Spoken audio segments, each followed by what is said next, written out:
Do, do, do, do, do, do, do, do. And today I got a sketch box in the mail, and now I'm gonna open it. It's got very pretty. It's got some art by Beck Ryan. It looks like they got supplies in this box. We're gonna tag it and we're gonna do some art. Really pretty. So I don't know if this is my December box or if this is my holiday box still. Okay, ready guys? Okay. Got a piece of paper here to show off all the lovely things we're going to be getting. Here is our cover page, sketch box. We have watercolor medium premiere box. And it looks like we do have the sketch box December. So this is December sketch box. Looks like sometime next week I'll be getting the holiday one. So keep an eye out for the holiday box next week. Okay, so here are the items that we have gotten in the box. So if you want, you can just take a look at this and then be on your merry way, or you can see how these things work because they're pretty cool. Our first up item is our sketch box. I am bringing them on camera, hold on. We have the Sketchbox signature watercolor pencils. So here's our watercolor pencils. We got some nice vividness to them. I've never played with watercolor pencils before, but I'm in a big watercolor kick and I'm super excited to try these out. Let's see how they work. Let's see. They're very faint. They're not like as waxy as some of the other watercolor pencils that I've tried. It's like you really have to apply some pressure to get these pigments on.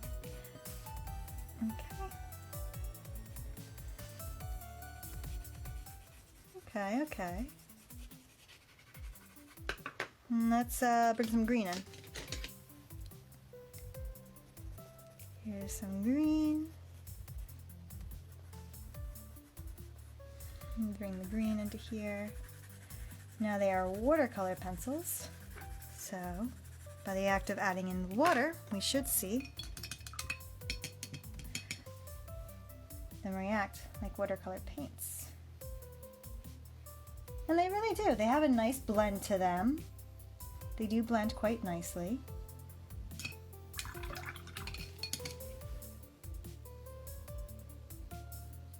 They are faint, so it'd be something that you have to go back in and work in a couple times, or be happy with that tone, because as we know, this is going to dry much lighter than what it is now. It always messes me up when I'm doing my paintings, going, oh, that's a beautiful depth of color, and then you wait 5 minutes and it dries and you're like, oh, I guess we have to go in and add another layer of that. Okay, but it's got a nice color collection. Let's see, can we do it on the wet? Okay, yeah, so we can draw right onto the wet. It's a little bit smoother and it comes out a little bit crisper. So as we see, as we come on to the dry part, the vividness of the color. So the water really helps to make it glide.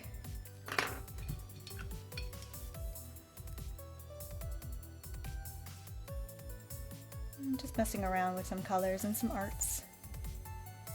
There we are. It's a very interesting way of getting the colors onto the page. Okay. I'll have to have more fun with those at a later time. And let's see, next we have our crayons. Okay, so here are the crayons that they provided. I've never heard of a watercolor crayon, so this is very interesting. Let's see. Oh, it goes on like liquid, guys.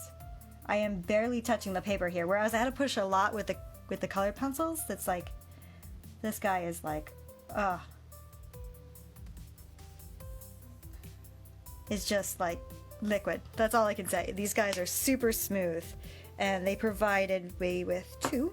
So I got the yellow, and I've got a what they call terracotta and caramel. So this would be my terracotta.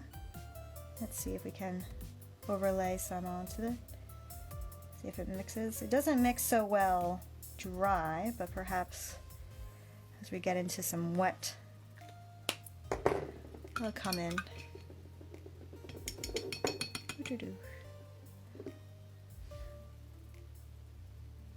Okay.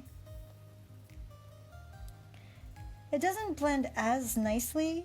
Oh wait, there we go.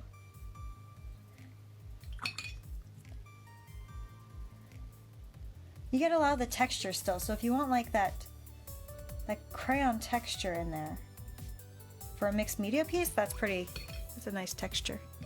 Let's see, up here. Looks like the caramel vanishes much easier than blends much easier than the terracotta. I wonder if it's just the pigment.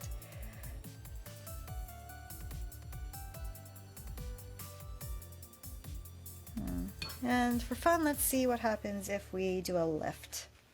Okay. And if we do a lift up here, that's already dry. Okay, it's very interesting. I'll take a little bit of play to figure out how these work. I almost want to like use my finger and smudge it around. Play like watercolor paints. Okay, so those are the crayons. Now this product, I had no idea what it does, so this is called Sprax, which is very interesting. So it's a watercolor powder, which I've never heard of. I did a little research, and so it has this little tiny funnel, and what you do is you light it up on your paper and you squeeze the bottle, and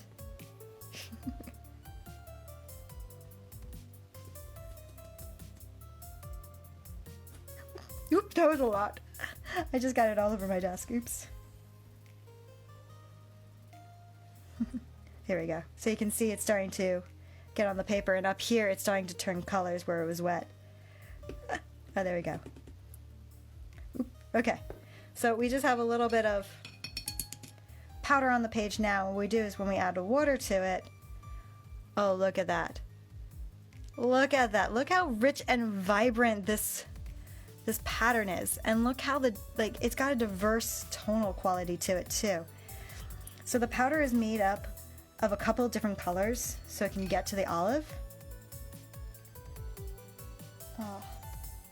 And of course I have it all over my desk, so I'm gonna have to clean that up later, but look at the color this gets. Like if you're doing trees, I can't think of a better base layer for trees right now.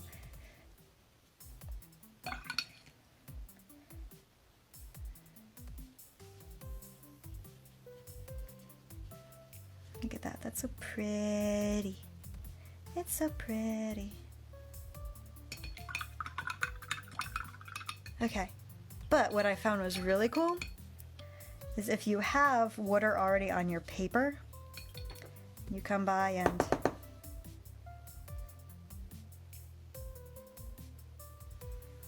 whoa. Here, I'm gonna bring this up closer to the camera so you can take a look at it. Look at that spread effect it creates. It's just so beautiful.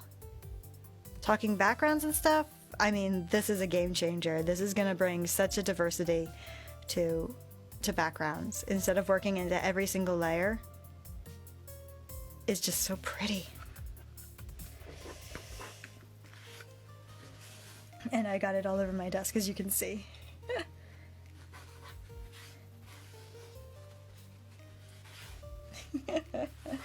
I'll be cleaning that up for a while. Okay, so the next thing on our list that we got is a gouache. It's a very little bottle of gouache. I use this a lot. I have my own over there, but I'm interested to see how this one flows. So I've got a little tiny brush here that hopefully has no green on it.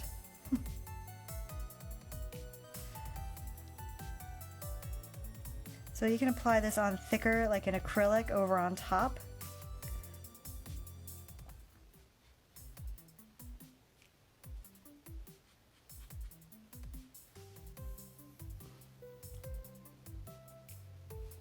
Or you can add some water to it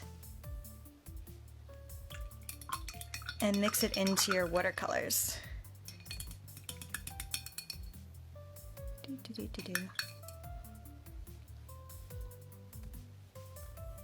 So we can blend it in a little bit more. That's what's really nice about gouaches, is they can come in and add a vibrancy. They come in all sorts of colors. And they can come in and add details after you get your washes down. Sometimes you don't want to keep working in like really lightweight layers of watercolor. Sometimes you just want a certain color to like really come in and just pick up the concept that you're looking for.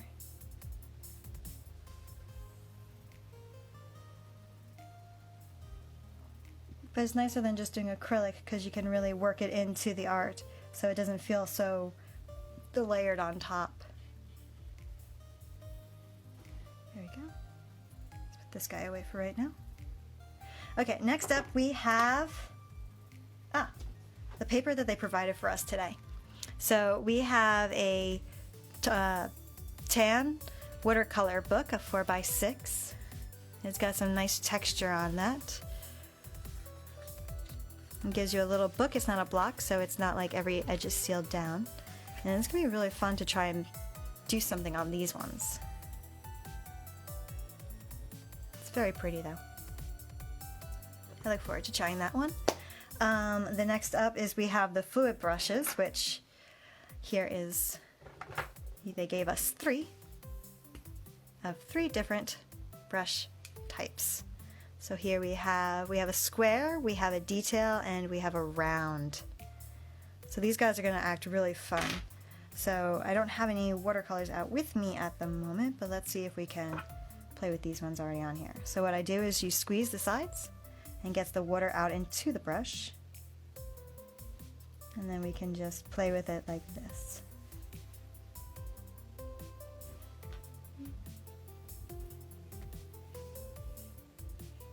So I'm still hitting the powder that's on the page, which is still creating an awesome effect, and you can see how now it's different colors on my brush too. What's nice is as you apply pressure, it still continuously provides water and makes a very nice blend. This powder is really fun to play with. It's magic colors. It's like the magic paper that you get from like Crayola. It's just like, how did you do that? It's magic art of rainbow. Super cool. For anyone who's just joining us, the effect is from this powder called Color Spray X, which is insanely fun to play with, but also insanely messy. I just got it all over my desk and I'll be cleaning that for a while. So we're talking about the fluid pens right now. As we can see, they're full of water and they're moving those pigments around pretty much. But my question is do they really get like clean? Do I have to have an extra piece of paper around? And as you just run water through it, the brush tip gets cleaned off. Apply the pressure, and eventually you're working with clear water again, which is what you want. So they gave us 3 bristles, a square, a brush, and a detail. Okay, and then the last thing that they provided is a line marker. So here we have a Derwent. I haven't heard of them yet, and it's a 0.8, so it's a bit on the rounder scale. And let's see how that works. Let's work up here in the drier area. It's very responsive. I'm lightly touching the paper currently, and so far it is very dark, it is very fluid, and if I press harder, it does a nice block tone as well. So this will work well over if you wanted to do some details or something like that. I just added a bunch of water down here, so there we go. Adding fake fruit to our weird tree. It seems like it's a good basic line marker. So we have, in summary, we have the line marker, and then we have our 3 water brushes. We also gained the watercolor book with pages. We have the gouache. We have the Spray X color, which is on my fingers as well. It's a very messy product, but very cool effects. And we also got the Marubo art crayons, which is very different. They go on like oil pastels and they blend with water. And then we have the signature Sketchbox signature 6 watercolor pencils that are going to be fun to learn how to use. Cool. Thanks everyone for checking in and checking out the box this month. Leave me a comment or whatever you feel like. Okay, bye.